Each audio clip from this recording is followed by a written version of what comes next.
Sud Radio, le débat de la semaine. Le débat politique est-il de plus en plus violent ou de plus en plus virulent? C'est une des questions qu'on va se poser avec nos trois invités.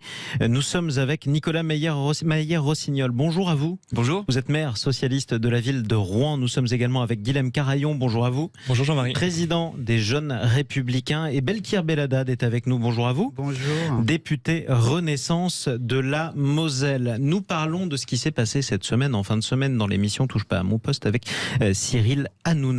Cet échange, pour le moins agité, entre un député France Insoumise NUPES, il s'agissait de Louis Boyard, et l'animateur Cyril Hanouna.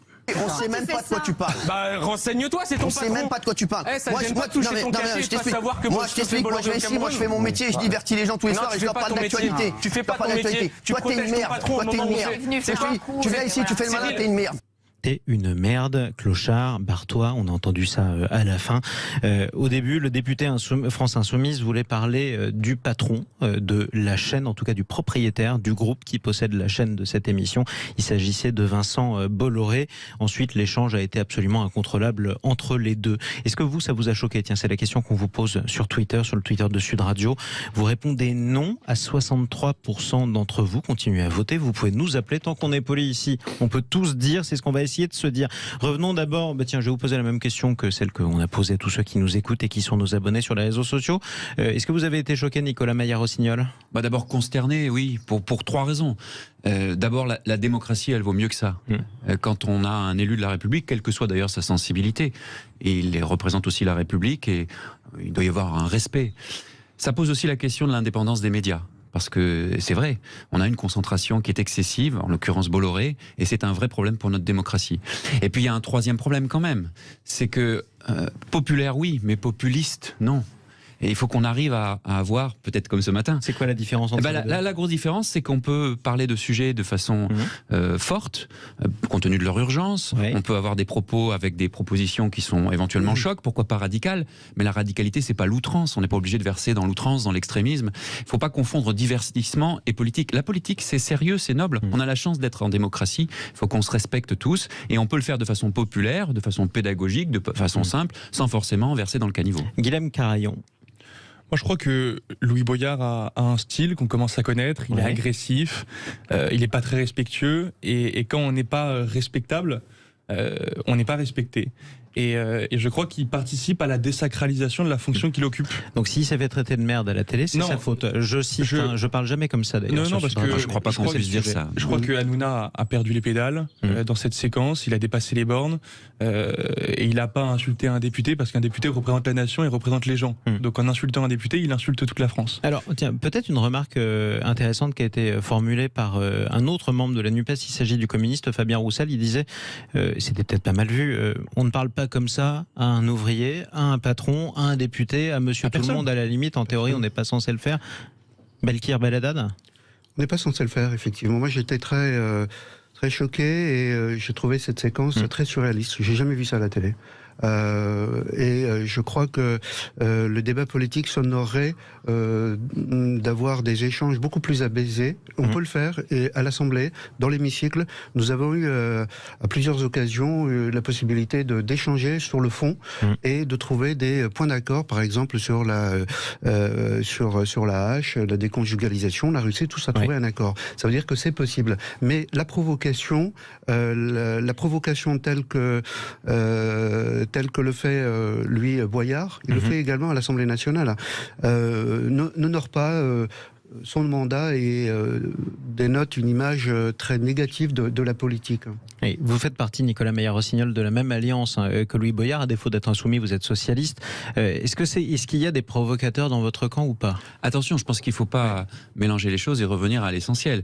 Au départ, quand on regarde la séquence de façon précise, Louis Boyard, en l'occurrence, pose un point qui est légitime. On peut ne pas être d'accord, mais il pose un point qui est légitime, qui est la question de la concentration du pouvoir financier, politique, médiatique aux mains de quelques-uns. Et en l'occurrence, il cite Vincent Bolloré. Et puis ensuite... Il a été accusé dans cette séquence d'ailleurs de vouloir faire un coup médiatique, ce qui est probablement vrai. C'est-à-dire qu'il est chez Hanouna, on lui pose une question sur l'immigration, et il explique de fil en aiguille que le patron du groupe qui possède la chaîne de Cyril Hanouna est responsable responsable en partie de cette immigration.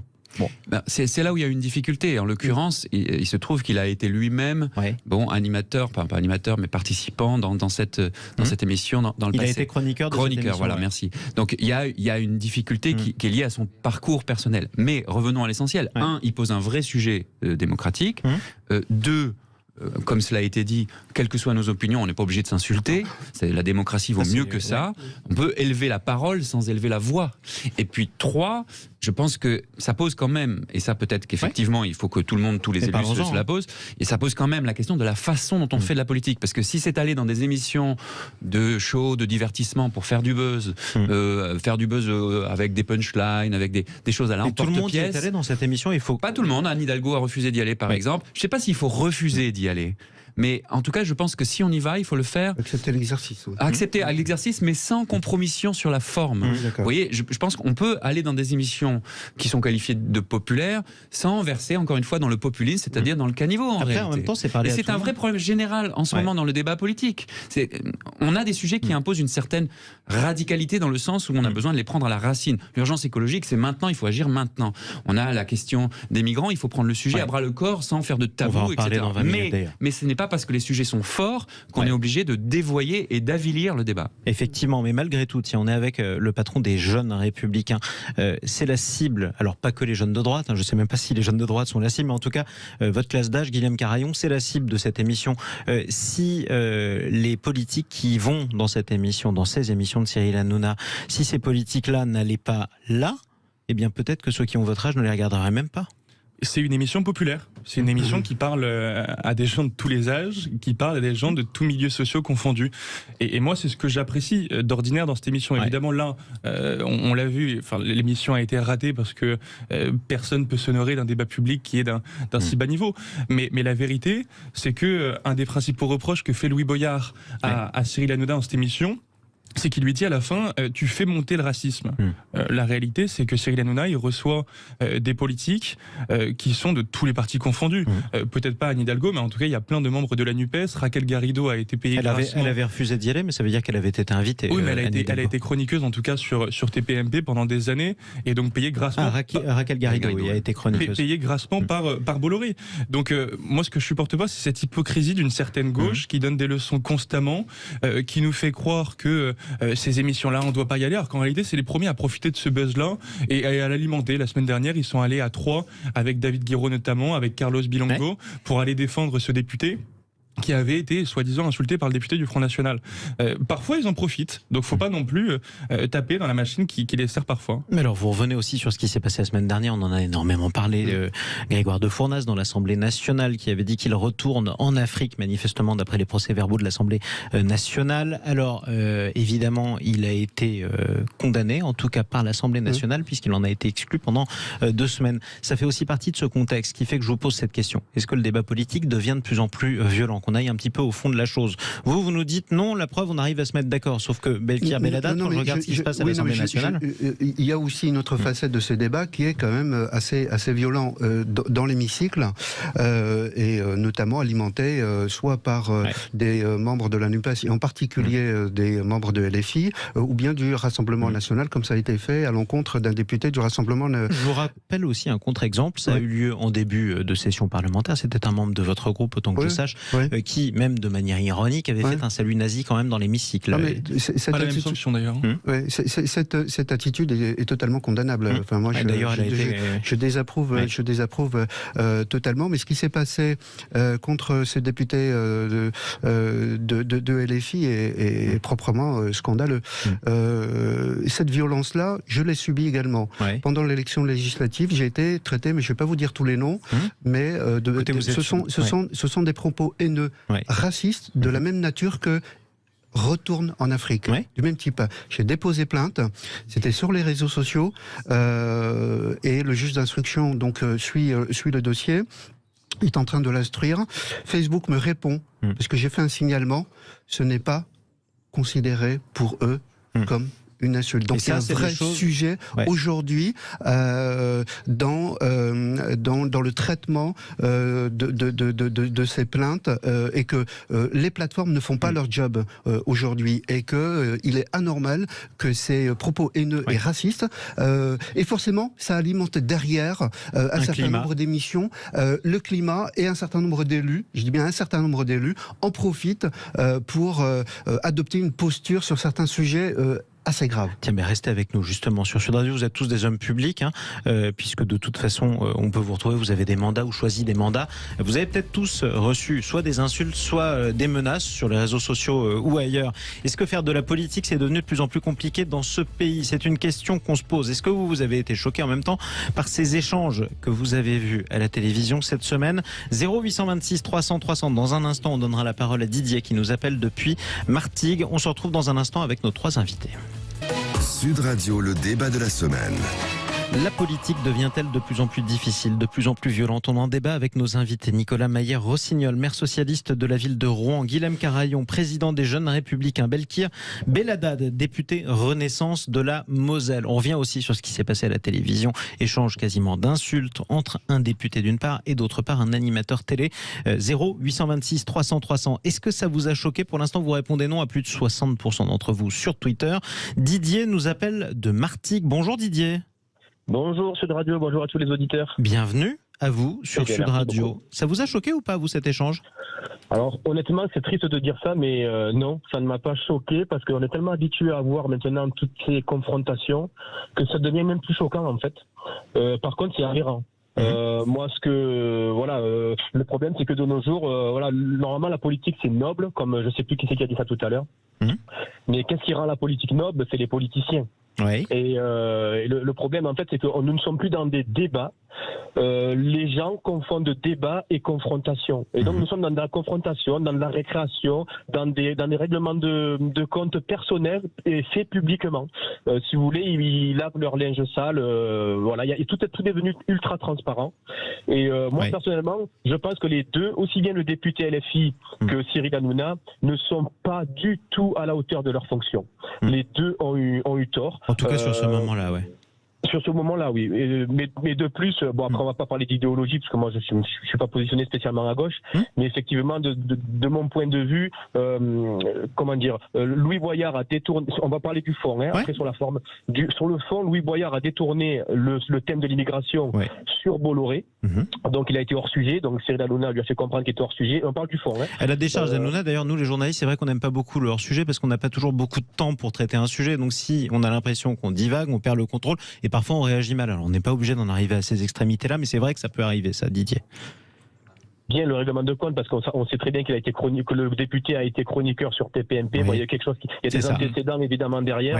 Donc Cyril Hanouna a essayé de le recadrer et là c'est là où la forme a été complètement ubuesque. C'est qu'on recadre pas quelqu'un de cette manière-là en étant insulté. Je dis quelqu'un en termes de citoyen, député, pas député, peu importe. On parle pas comme ça aux gens, c'est insupportable. Donc pour moi les deux sont dans le ridicule et dans l'aberration. Et ça régresse idéologiquement parlant le pays en plus, c'est terrible. Eh bien merci à vous Didier pour ce recadrage si bien élevé et si poli depuis Martigues au 0826 300 300. Sylvie nous appelle depuis Agen. Bonjour Sylvie. Oui, bonjour. Bienvenue. Bonjour à tous. Moi, en fait, quand je vois ça, en fait, je suis désolée. Moi, je trouve que c'est de pire en pire, la politique. Ce sont des hommes politiques. Vous nous faites honte, en fait, dans l'hémicycle, ou même, qu'est-ce qu'un homme politique va faire chez Hanouna? Hanouna, je comprends même pas, en fait, cette émission. Et après, vous venez vous plaindre, c'est tout le temps. Mais vous insultez à longueur de journée, vous faites honte à la France, tous, vous insultez. On voit bien même le président de la République nous insulte, nous les Français. Alors comment voulez-vous que tout le monde réagisse? Mais bien sûr que c'est choquant. C'est choquant de la part des politiques. C'est très choquant. Moi, voilà ce que j'avais à dire. Mais écoutez, j'ai honte. En tout cas, on a compris que vous aviez honte. On va d'ailleurs proposer à nos invités de vous répondre. Merci d'avoir pris la parole, Sylvie, sur Sud Radio depuis Agen. Merci, bonne au journée, 0826 300 300. Alors, plusieurs choses qui ont été évoquées, elles sont importantes aussi, parce que on va aussi revenir sur ce que dit Sylvie. C'est vrai que c'est quelque chose auquel on est habitué, cette ambiance de vaudeville dans l'Assemblée nationale, qui parfois dérape de manière absolument lamentable, comme ce qu'on a vu il y a plus d'une semaine avec les propos du député Rassemblement National Grégoire de Fournas. Alors, est-ce que d'abord vous comprenez par moment que les hommes politiques ou les femmes politiques fassent honte aux élus? On va commencer par cette question-là. Nicolas Maillard-Rossignol ou pas? Oui, je le comprends, et ce que viennent de dire vos deux auditeurs est extrêmement important. En trois mots, le débat, c'est pas du pugilat. La démocratie, elle mérite mieux que ça. 2, on voit très bien, notamment dans l'intervention de Sylvie, que le risque derrière, c'est d'être dégoûté. Elle dit tous, et on entend bien le tous pourris, tous comme ci, tous comme ça. Là, c'était tous mal élevés. Et voilà, tous mal élevés, mais on voit bien ce que ça donne après. C'est de l'abstention ou éventuellement un refuge vers des votes extrêmes. Et puis 3, ça veut dire qu'on a besoin, quelles que soient nos opinions politiques, d'une parole plus responsable. Qu'on fasse le buzz que disait M. Carayon tout à l'heure, je pense qu'on en a vu à droite aussi, et on le voit aussi à l'extrême droite avec des comportements tout à fait inacceptables. Je pense qu'à gauche, effectivement, c'est vrai, je pense qu'on a besoin pour demain d'une parole de gauche, moi je suis socialiste, plus responsable. Donc vous dites à vos camarades insoumis de se calmer? Ce que je dis en tout cas, c'est que la démocratie vaut mieux que ça, parce qu'à la fin, tout le monde y perd. Là, on voit bien que c'est perdant-perdant. Belkir Belhaddad, vous siégez à l'Assemblée, vous êtes député. Et effectivement, le spectacle n'est pas toujours reluisant. Ça déteint sur la société ou pas? Oui, bien sûr. Oui, je rejoins les propos qui viennent d'être évoqués à l'instant. Ça dénature totalement l'image de l'homme et de la femme politique dans son engagement. Il y a une autre réalité qui est celle aussi de beaucoup d'élus, qu'ils soient locaux ou nationaux, qui font leur job, qui font 80 heures par semaine, qui sont au service de nos concitoyens, pour le service de l'intérêt général. Le travail que nous faisons en commission, parce que le travail de fond à l'Assemblée nationale, il est surtout fait en commission. Et là, nous avons des échanges de qualité. On est loin de la provocation, on est loin... Il y en a aussi, ça peut arriver. Mais ça peut arriver, mais c'est extrêmement rare. Et on arrive à tomber d'accord sur un certain nombre de sujets. Moi, je regrette énormément qu'aujourd'hui, avec une telle radicalité, que ce soit du côté de la NUPES en particulier, de LFI ou du Rassemblement national sur des propos haineux, détruisent l'image quelque part de la politique et de la noblesse de la politique. Moi, c'est pour ça que je me suis engagé en politique. Pour justement que ça reste noble et pour pouvoir changer la vie des gens. J'aimerais d'abord qu'on parle aussi, maintenant, pas d'abord, mais maintenant, qu'on parle aussi de la vie des politiques, quel que soit leur âge ou quelle que soit leur fonction. Parce que quand on commence à accepter un mandat, à être connu, on devient un personnage public. Il se trouve que chacun d'entre vous a reçu des menaces ou des insultes. Et vous avez tous des expériences à nous raconter, Guilhem Carayon. Oui, moi c'était en 2019 et je pense que ça touche beaucoup de Français parce que c'était sur les réseaux sociaux et j'avais écrit un tweet en disant c'est pas normal que la France insoumise aille manifester avec les islamistes du CCIF qui depuis ce collectif a été dissous par le ministre de l'Intérieur Gérald Darmanin pour ses accointances avec les milieux islamistes et j'avais pris une razzia de 2-3 000 commentaires avec des gens qui me disaient on connaît ton adresse, on va aller te taper, on va aller te buter. Vous aviez porté plainte ou pas? Non, je n'avais pas porté plainte et c'est peut-être une erreur. Je sais pas, j'ai peut-être eu un mauvais réflexe. C'est pas un reproche que je vous fais, je vous demande. J'avais pas porté plainte. Peut-être que le meilleur réflexe c'est de porter plainte dans ce cas-là, mais je crois que ça change pas grand-chose parce regardez que pour la plupart c'était des profils anonymes et je savais très bien qu'on pourrait pas les retrouver. Pourtant, ce que fait Mila, vous voyez, c'est peut-être l'une des jeunes femmes les plus menacées de France. À chaque fois qu'elle voit passer une menace de mort, elle porte plainte et mine de rien, il y en a plusieurs. Je suis pas au même niveau, certes, mais il y a plusieurs dizaines d'internautes qui ont été condamnés grâce à ça. Le devoir des responsables politiques, c'est d'être exemplaire avant tout. Ils représentent les gens, donc ils doivent être exemplaires. Et le problème, c'est qu'on a l'impression que les politiques règlent pas les problèmes, pas évidemment pour la grande majorité d'entre eux, mais règlent pas les problèmes qui existent dans le pays depuis des décennies. Moi, je me suis engagé en politique il y a maintenant quelques années. Et les problèmes qui existent aujourd'hui, la question du pouvoir d'achat, le fait que le travail ne paye pas assez, le fait que l'insécurité fait qu'augmenter dans notre pays, la crise écologique, c'est des problèmes qui existaient déjà il y a des décennies, il y a des années. Et les politiques n'ont pas réussi à régler ces problèmes-là. Et donc c'est pour ça que les gens sont exaspérés, c'est pour ça que les gens vont plus voter, et c'est pour ça que les gens en auront ras-le-bol. En tout cas, à défaut de le mériter, en tout cas, ils le subissent. Nicolas Maillard-Rossignol, on parle aussi de la situation des maires. On en a parlé hier dans Les Vraies Voix Sud Radio avec Philippe David et Cécile de Ménibus, les maires qui sont souvent menacés et souvent agressés. Ça a été votre cas ou pas ? Bon, vous savez ce qu'on dit, hein, les maires ou les élus locaux en général, ils sont à portée d'engueulade. Ouais. C'est un cliché, mais c'est la réalité, évidemment. Donc ça dépasse les réseaux sociaux. Ben voilà, vous avez les réseaux sociaux et c'est déjà évidemment souvent très insultant, parfois effectivement derrière le confort d'un anonymat. Ouais. Et puis vous avez le terrain, tout simplement, et en fonction des vous situations. Vous êtes fait menacer, vous ? Oui, ça arrive. Après, ouais, non, mais ce qui est intéressant, dans le cadre de mes fonctions de maire de Rouen, oui, ça peut arriver. Alors, j'imagine que c'est dans le cadre de vos fonctions de maire de Rouen, mais au-delà de ça, c'était dans le cadre de quel type de différend ? Qu'est-ce qu'on vous reprochait pour aller jusqu'à vous menacer ? Vous savez, vous avez une colère sociale. Vous avez des gens qui sont c'est souvent ces situations-là, des gens qui sont dans la détresse. Je ne justifie pas des comportements qui sont inacceptables, mais j'essaie de les expliquer. Justifier, c'est pas expliquer. C'est un peu ce qui a été dit juste avant. Et donc, parce que vous avez des situations dont les Françaises et les Français ont le sentiment que les politiques n'apportent pas suffisamment de réponses, eh bien, nos concitoyens le vivent eux-mêmes comme une violence d'ordre souvent social, et sur qui ça rejaillit en premier lieu ? Bien souvent, effectivement, les premiers élus qui sont à, entre guillemets, portée d'engueulade, et ce sont les élus locaux. Et ceux notamment qui siègent dans les différents CCAS pour les aides sociales. Il y a des personnes qui sont en situation de grande vulnérabilité et qui parfois ont Par exemple, voilà. Mais après, je ne veux pas... Enfin, je veux quand même dire une chose. La politique, c'est pas un métier. Quand on s'engage en politique... on doit savoir ce à quoi on s'engage et les conséquences que ça emporte. Encore une fois, je ne les justifie pas, mais si on n'est pas content, il ne fallait pas y aller. En d'autres termes, vous saviez que vous en prendriez plein la figure.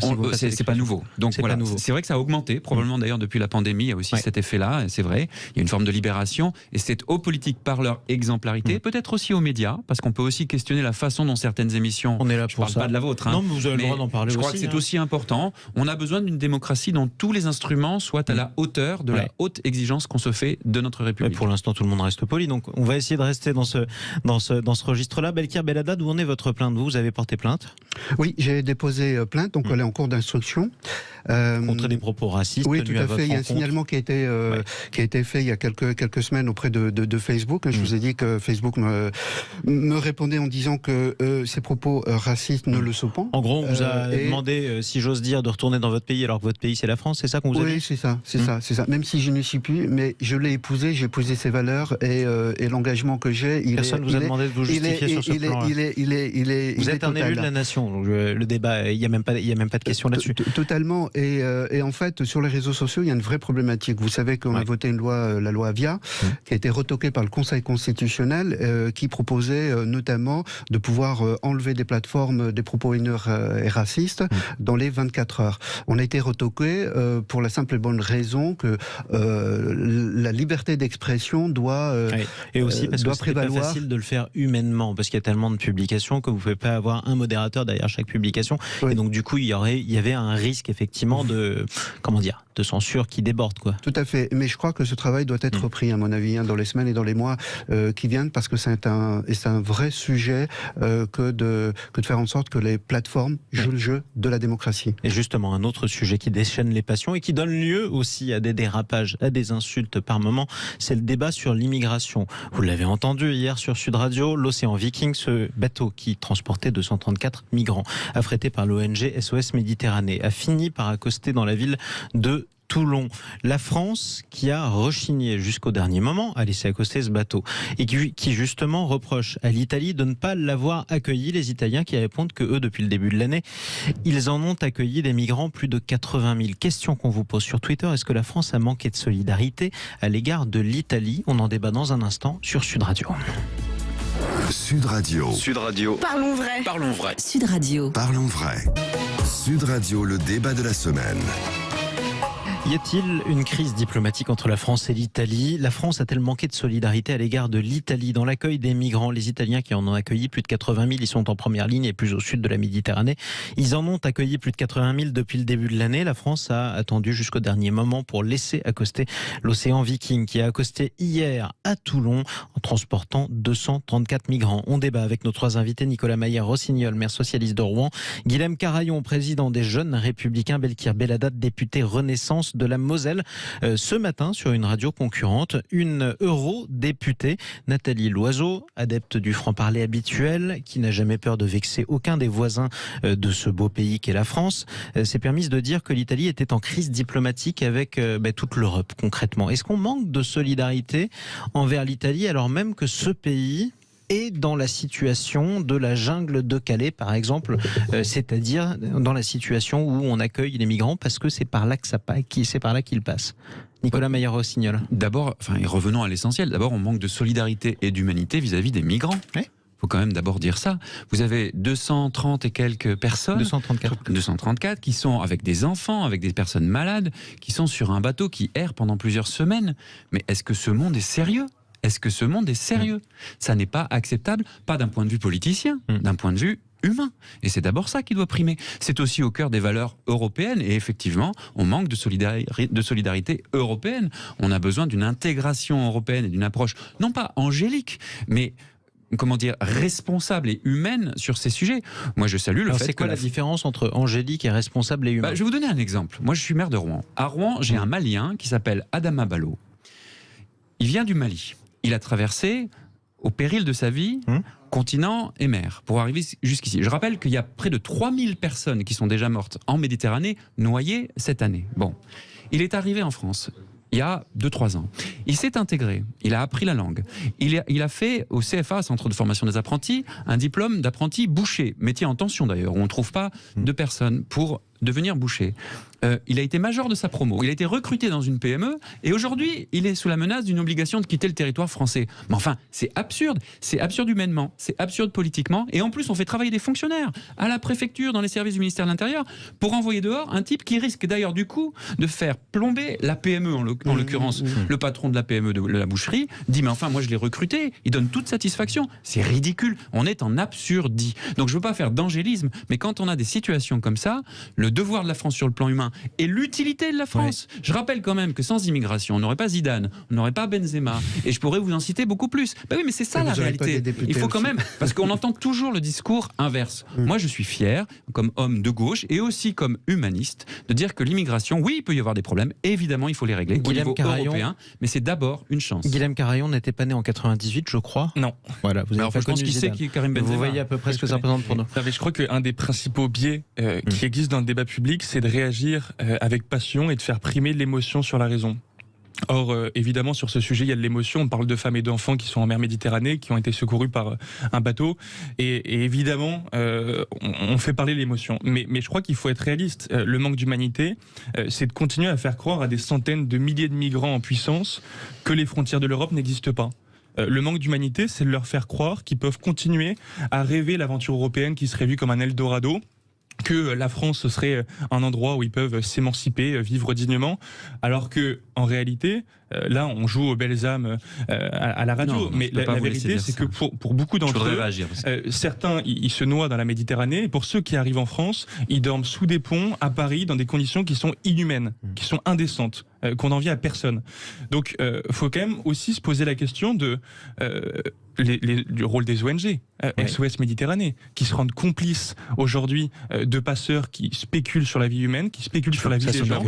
Et parce que, pour revenir sur cette affaire de l'Océan Viking, en l'espèce, les migrants ont été secourus au large des côtes tunisiennes. Donc si on avait respecté le droit maritime, le droit international maritime, depuis le début de cette affaire, eh bien les migrants auraient accosté avec l'Océan Viking au port de Bizerte en Tunisie, très loin du port de Toulon en France. Donc si le droit maritime avait été appliqué, on n'en serait pas là. Et il n'y aurait pas les conséquences qu'on connaît. J'ai peut-être la parole à Oui, bien sûr. Je voudrais réagir parce que c'est très grave ce que vous venez de dire. C'est un sujet très grave et c'est un sujet qui est devant nous. Notamment, je veux évoquer la crise climatique et son impact, notamment sur de nombreuses populations dans le monde. Donc, on va être concerné de plus en plus par cette immigration-là. Moi, j'en ai fait partie, de cette immigration. Je suis un migrant, ça ne m'a pas empêché de devenir député. Je ne savais pas parler français quand je suis arrivé. On m'a permis d'apprendre à parler le français. La loi de 2018, la loi Asile-Immigration, a permis notamment de faciliter une meilleure intégration et un accueil digne des personnes qui arrivent. Notre état de droit nous impose également de lutter contre l'immigration clandestine. Et un des sujets, c'est celui-là également, de lutter efficacement. Et la réponse elle ne peut être qu'européenne. Et dans ce cadre-là, nous devons avoir une solidarité dans ce combat-là, puisque... Et on en revient à la question que je vous posais au départ, c'est-à-dire que plus de 80 000 migrants ont été accueillis par l'Italie depuis le début de l'année. Ce sont les chiffres du gouvernement italien, mais a priori, ils sont contestés par personne. C'est beaucoup moins par la France. Alors la France n'est pas le seul exemple. Il y a d'autres pays qui refusent le moindre migrant. On pourrait prendre l'exemple de la Hongrie de Viktor Orban. Est-ce qu'on est en train de laisser tomber les Italiens ? Attendez, d'abord, quelque chose a été dit tout à l'heure qui, je pense, pose un sujet assez et même très grave. Il ne s'agit pas du tout de faire d'angélisme, mais ne propageons pas des peurs qui sont irrationnelles et qui ne sont pas étayées par les faits. Moi, je voudrais donner un chiffre, les chiffres. La population étrangère en France, aujourd'hui, en 2021, pour être précis, selon les chiffres de l'INSEE, c'est facilement vérifiable. C'était 7,7% de la population française. En 1975, c'était 6,5%. Donc ça a un peu augmenté en près de 50 ans. Donc je voudrais quand même dire les choses. Il n'y a pas de grand remplacement. Il y a une migration. Non. Mais laissez entendre que nous serions submergés serait malhonnête. Alors, ensuite, je rejoins ce qui a été dit juste après. Effectivement, on a besoin de plus de solidarité européenne, mais pour ça, il faut que les États aient le courage de mettre en place des mécanismes contraignant, puisque le mécanisme européen qui existe, il n'est pas juridiquement on peut pas imposer un pays pour les États membres. Donc soit on veut l'Europe jusqu'au bout, soit on désobéit. Vous voyez le danger de la désobéissance par rapport aux règles européennes, et après, eh bien, c'est chacun pour soi. Oui, mais sauf qu'on ne peut pas imposer à un pays d'accueillir des gens dont il ne veut pas, alors même qu'on est en train de dire qu'il faut qu'on respecte nos propres frontières. Guillaume Carayon. La réalité, c'est que pour l'année 2021, par exemple, il y a eu 275 000 titres de séjour qui ont été délivrés par les autorités publiques. Ça fait 0,4% si on a, de la population française. 0,4%. Et alors que c'est 0,8% en moyenne dans tous les autres pays européens. La France est un des pays qui accueille le moins. Guillaume Carayon. Si on ajoute à ça les demandeurs d'asile, l'année dernière, c'était 130 000. Pour 120 000 d'entre eux, donc une écrasante majorité, ils sont ce qu'on appelle déboutés de leur droit d'asile, c'est-à-dire qu'on leur refuse le droit d'asile. Et la question qui se pose ensuite, c'est celle de l'éloignement, de l'expulsion. Parce que, vous le savez, il y a 10% des obligations de quitter le territoire français, des OQTF, qui sont expulsées. Moi, je pense qu'une solution très simple à mettre en œuvre et qui n'a pas été mise en œuvre par le gouvernement, je pense, à cause d'une forme de fragilité, une forme de peur, c'est imposer que les demandes d'asile soient traitées directement dans les pays d'origine de ces migrants. Si vous le faites, il n'y a plus la question de l'expulsion qui se pose. Alors, soit on leur accorde le droit d'asile et ils peuvent venir en France, soit on leur accorde pas. Petite proposition du Rassemblement national. Petite objection juste sur la faisabilité, sans présumer du bien fondé de la demande d'asile. Si vous demandez l'asile, c'est qu'en théorie vous êtes en danger là où vous vous trouvez. Mais vous le faites à l'ambassade de France, vous le faites à l'ambassade du pays dans lequel vous voulez aller. Mais vous risquez donc vous allez au Mali, au beau milieu d'un théâtre de guerre, aller demander un asile. Dans ce cas-là, c'est quoi la solution ? C'est les faire mourir dans la Méditerranée ? Je vais vous dire la solution. Et c'est dommage que peu de monde en parle. Il me semble que plutôt que de faire l'autruche, ça a été dit, ne serait-ce que pour des raisons liées au changement climatique, nous allons avoir une pression migratoire de plus en plus importante. D'ailleurs, la première pression migratoire, elle est à l'intérieur de l'Afrique, par exemple. Non, mais c'est tout à fait normal. Mais sauf que la première migration, elle est dans les pays limitrophes. Les premiers déplacements, ce sont par exemple entre les pays africains. Et ça n'est qu'une petite portion qui se retrouve ensuite à nos frontières. Est-ce qu'on fait l'autruche et qu'on dit on veut pas de ça chez nous, on veut pas les voir, etc. Ou est-ce qu'au contraire, on prend le problème à bras-le-corps en portant une vraie politique de développement, de coopération internationale. C'est ça le vrai sujet. Parce que nous sommes sur la même planète, Monsieur Carayon. Non, l'aide au développement, elle est infiniment trop faible. La coopération, c'est exactement comme vous dites ça, qu'il y a des gens, nos auditeurs, ils ont envie de voter Front National. Eh bien, moi, j'essaye de dire en responsabilité que si on fait l'autruche, nous n'avancerons pas sur ce sujet et que nous aurons toujours des personnes qui fuient la misère, qui fuient la guerre. Que nous ne sommes pas à la télé et que c'est la raison pour laquelle une seule personne doit parler à la fois, sinon on a du mal à comprendre, même si je comprends votre passion. Juste une chose, parce qu'on prenait l'exemple du Mali, donc reprenons-le, les relations entre la France et le Mali sont quasi nulles. Il n'y a pas d'ambassadeur du Mali en France, il n'y a pas d'ambassadeur de France au Mali. Les gouvernements respectifs, et en particulier le gouvernement malien, s'insultent régulièrement. Comment vous voulez qu'on travaille avec le gouvernement malien pour essayer de régler ce genre de problème, malheureusement, Belkir Belhaddad? C'est très difficile de le faire, surtout surtout qu'il y a une ingérence d'un certain nombre de pays, notamment la Russie. La Chine est extrêmement bien implantée dans un certain nombre de pays africains et c'est très difficile d'avoir des interlocuteurs sur donc place. On peut pas travailler sur place. Mais ça ne veut pas dire qu'il ne faut pas essayer de le faire. Vous avez le Mali, moi j'ai accompagné le président de la République en Algérie et on a évoqué ces questions migratoires. On n'a pas évoqué uniquement les questions culturelles, sportives parce qu'on organise les Jeux, mais également ces questions-là parce qu'elles sont fondamentales. Pour moi, il faut travailler sur deux sujets. Il faut à la fois sur le volet européen, avoir une vraie politique migratoire, un peu à l'instar de la PAC, et avoir une vraie politique de co-développement. On a sur les derniers budgets à l'Assemblée nationale doublé l'aide au développement aux pays d'Afrique. Mais en donc, attendant, pour moi, il faut 0,1% de QTF exécuté vers l'Algérie. Il se fait bien respecter, Macron, en algérien. Écoutez, ce sera malgré tout le mot de la fin. Malgré tout, parce que l'heure tourne. Merci à tous les trois d'être intervenus. Merci pour votre invitation. Merci à vous. Juste remarquer que j'avais posé une question sur l'Italie et qu'on n'a quasiment pas parlé de l'Italie. Donc quand je pose la question, est-ce qu'on a manqué de solidarité à l'égard de l'Italie et qu'on ne fait que de parler de la France, c'est aussi une manière d'y répondre. Et ça, je le dis malgré tout. A été élu pour ça, à tous les trois. L'Italie a manqué à ses responsabilités européennes. Je vous remercie d'être intervenu dans ce débat sur Sud Radio. Nicolas Maillard-Rossignol, maire socialiste de Rouen, Guilhem Carayon, président des Jeunes Républicains, Belkir Belhaddad, député Renaissance de la Moselle. Tiens,